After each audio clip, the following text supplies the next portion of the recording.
Hi everyone, I'm Mindy Eggen and welcome to my channel. In today's video, I'm going to be playing with a few new products from the Altenew February 2025 release, including some gorgeous new shimmer paste. This video is also a part of a video hop, so I will have the next person in the hop linked down below in the video description, along with all of the supplies that I'm going to be using today. And we have some giveaways, so be sure to stick around to find out how you can enter the giveaway. Before I get started on my card project, I wanted to share with you some of the products that I do have with me. I will be using these throughout the month. So if you're not already subscribed to my channel, be sure to do that now and you will see more inspiration using this release. So the first thing I have is the Mini Delight. This is a small 3x4 stamp set called Breezy Quest. You have a stamp set with some beautiful small sentiments, and then it also coordinates with this really cute hot air balloon. So I'm really excited to be playing with that a little later this month. Next, we have the Serene Garden, and this one has an embossing folder and a coordinating stencil so you can color in your images or just use the embossing folder all on its own. The design on the embossing folder has this really beautiful butterfly along with some flowers in the background. So it's a very kind of whimsical and simple design. And the stencils, of course, are always really easy to use. Then we have the Build a Garden set, and this is gorgeous. It's the Peruvian lily. I'm going to have inspiration on this coming up here very shortly. I like to keep all of mine in the Altenew pockets, so that keeps everything all together for me. We have the large stamp set with its inspiration guide. You have a coordinating stencil to color in the image, and then there is an add-on to have a coordinating die for the image and a lot of the sentiments. Not all of them, but most of them. So I like to take all of them and just keep them in these storage pockets so everything that coordinates stays together. Next, I have the Craft Your Life project kit. This is Garden Whispers, and this I will be using in my car project today. We have that large stamp set with beautiful floral images and sentiments. We have a coordinating die set, and then there is also a coordinating embossing folder. Then we have the stencil, which I will also be using in my card project today. So again, I keep all of these in these storage pockets so everything just kind of stays together. Altenew is also releasing a handful of stencils. So I'm going to walk you through a few of those that I have, starting with the squiggly lines. That one I will be using today in my card project. We also have the scattered tiles, and it does give you examples on the back so you can see what the design would create. We also have the foil leaf. And then we also have a dotted pattern stencil. So I will be putting these in my stencil storage pockets after I am done creating with them. I am a huge fan of the Altenew foam tape, and they are releasing a few different types of foam tape this month. This one that I have is an inch wide and 1/16 of an inch thick. So it is a thin foam tape. I love my thin foam squares. So I am excited to have this wider foam tape with that small dimension. Now, while all of those products are absolutely fabulous, the star of the show for me today is the Shimmer Relief Paste. So, this is a paste you can use with your stencils or just in your card making projects if you want to do some mixed media backgrounds. They have a bunch of different colors released. I have a lot of them here, and a couple of mine are labeled incorrectly, but I will put the correct one on screen so that you know which one I'm going to be using today. I did swatch these out. So, okay, swatching, the names are gonna be wrong on a couple of them because of that labeling, which is just because I got the original packaging. But I swatched them out onto white cardstock, and I also swatched it out on black. And this is so stunning. I do not do a lot of cards using black cardstock, and I really wanted to do this today because I thought it would really make that shimmer relief paste shine. They are also releasing some new round ink pads. Now, I'm not 100% sure if these are already in their collection from the ovals or if they're brand new colors. But first, we have the pinks, which is the Bubblegum Garden. We have shades of purple. And then there's also a green collection. And this one is called Whispering Woodland. I am missing one, so I will be getting that a little later on. I am going to use the green collection and the Bubblegum Garden collection today for my card project. Now let's jump in. The first thing I wanted to do was play with those shimmer pastes. So I am using the foil leaf stencil to start with. using black cardstock, and I have this stuck down to my original stamp wheel. I'm going to be using the Shimmer Relief Paste brush pyrite, and I think this is one of them where my labels might have been mixed up. So I made sure that I am giving you the information that's correct, where this is the brushed pyrite. You could see it as a large tub. I think it's about 5 fluid ounces and it's very creamy. It is a dream to apply through stencils. A lot of times I'll find some pastes where it's either too thick or too thin and kind of slides under the stencil, but this is absolutely perfect. So I just brushed that over through my stencil. I'm going to pull this up from my stamp wheel because the sticky mat in the stamp wheel was holding my cardstock and my stencil in place. So I'm going to clean up my stamp wheel. I'm going to wash off my stencil right away in my sink. Now I'm moving on to another one. This is squiggly lines, which I found really, really fun. And for this one, this is smoky quartz, which is gorgeous on dark cardstock. I'm going in kind of, I don't want to say chaotic, but a very uneven application of the paste. I wanted it to kind of feel more mixed media. Now, again, when I pull it up, I'm going to pull up the stencil and the cardstock, and then I'm just using like a baby wipe to kind of wipe up the stamp wheel and clean up any of that excess paste. And then again, washing that stencil off immediately in my sink just with some warm water. The next one I'm going to create with is called Scattered Tiles. This one is actually a two-piece stencil, but I'm only using one layer of the stencil, and I'm going to be using the Enchanted Gold Shimmer Paste for this. I happen to be using a silicone spatula to apply it, but Altenew does have some of their own palette knives. I just personally found right now that I liked applying it with the silicone tool, but any type of palette knife will work for this. And this creates just a gorgeous background. It is like the perfect gold. It's not too yellow. It's not too kind of bronzy. It is really just the perfect enchanted gold color.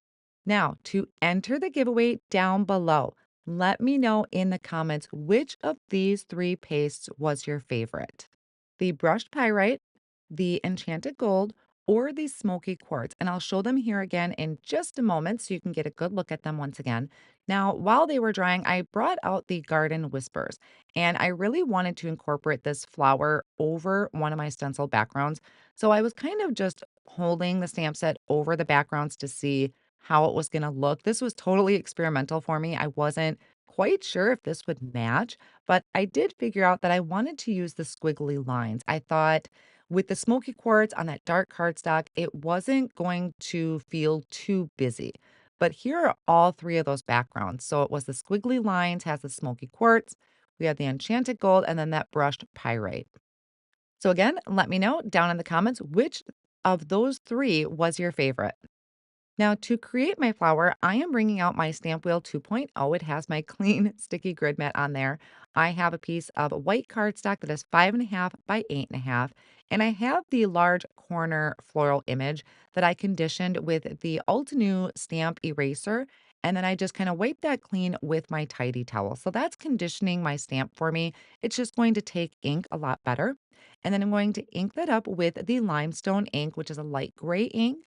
I'm going to stamp that down onto the cardstock, and I will actually stamp it twice because it was a little hard to see some of the areas I didn't apply enough pressure to the middle portion. So I'm going to stamp it one more time, and then I am going to leave my stamp in place just like it is and pull my cardstock out because I do like to stamp back over it with a black ink once I am done with my ink blending. I'll be using some of the new colors that were just released in the February 2025 release. I have my cardstock and my stencil over my 9 by 12 sticky mat, and I'm going to start with baby pink ink. So this is the lightest color out of that collection. Now, before I move my stencil, this is still the first layer.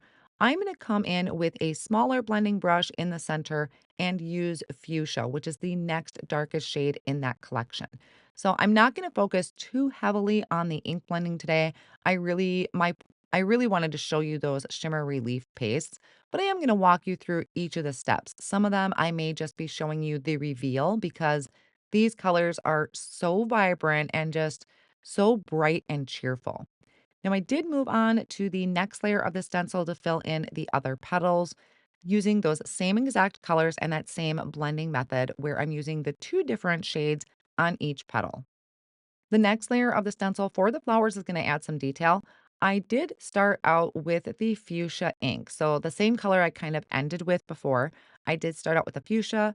Then I'm going to come in with magenta, which is the third color in this collection, adding it just a little bit in the center and then really bumping up that contrast with the jazzberry. So it's going to be just super nice and dark in the center, and then it's going to get lighter as it gets towards the edge of the petals. Now, it may not look like much at first, but once you start getting all of your colors in there with the leaves, it's going to be beautiful. Now, here I did move on to the leaves, starting with limeade to fill in that whole area, but then also coming in with lime just to kind of give it a little bit of that contrast closest to the flower. I will have all of my supplies linked in the video description down below. So I will be linking the products that I showed, but I'm going to put a star in front of the products that I'm actually using to create my card project today. Now, for the center of the flowers, I am going to start out with a maple yellow. So this is an ink collection I already had, or they already had previously released, but I'm going to use that maple yellow right in the center. So that's the first layer of the center of the flowers. Then we'll move on to the second layer for the leaves. Now, for this one, I'm going to use a reindeer moss and add that darker shade to the detail of the leaves. And you may also notice that I like to use post-it tape, or you can use post-it notes to mask off certain areas if it's starting to get too close or you're worried that you're going to overblend. And then to add the detail to the center of the flowers, I'm going to come in with honey drizzle, which is just a really nice kind of deep golden yellow and adds that beautiful highlight into the center of the flowers. I shouldn't say highlight, I meant dimension to the center of the flowers. Now that I'm done with the ink blending, I'm bringing this back over to my stamp wheel. I'm going to place that down in the bottom corner, which is where I had started. And then I'm going to ink up my image once again, but this time I'm doing it in the obsidian black ink from Altenew.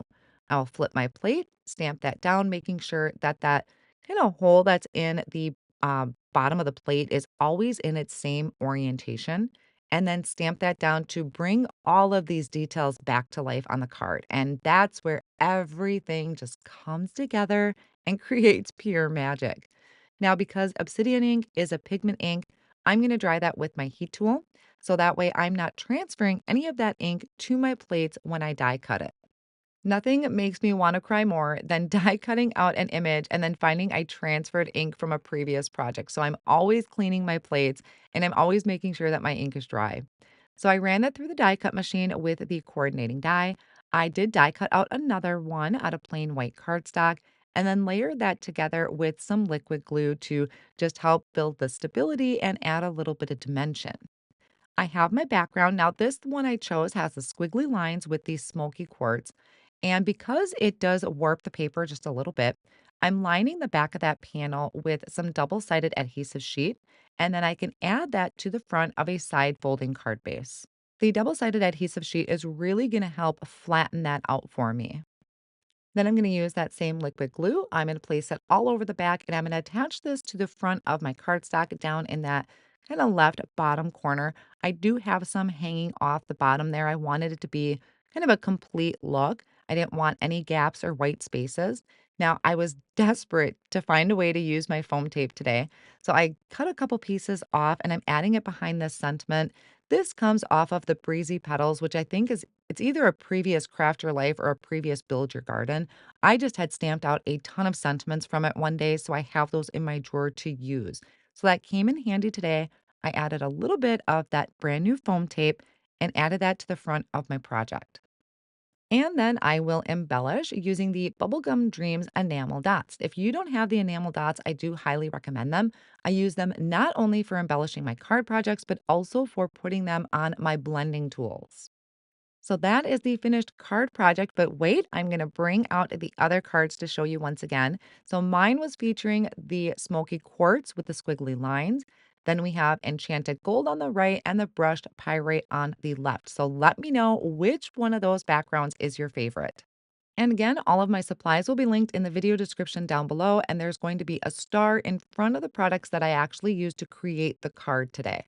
Thank you all so much for joining me today. Here is another video I think you might enjoy, and have a wonderful rest of your day.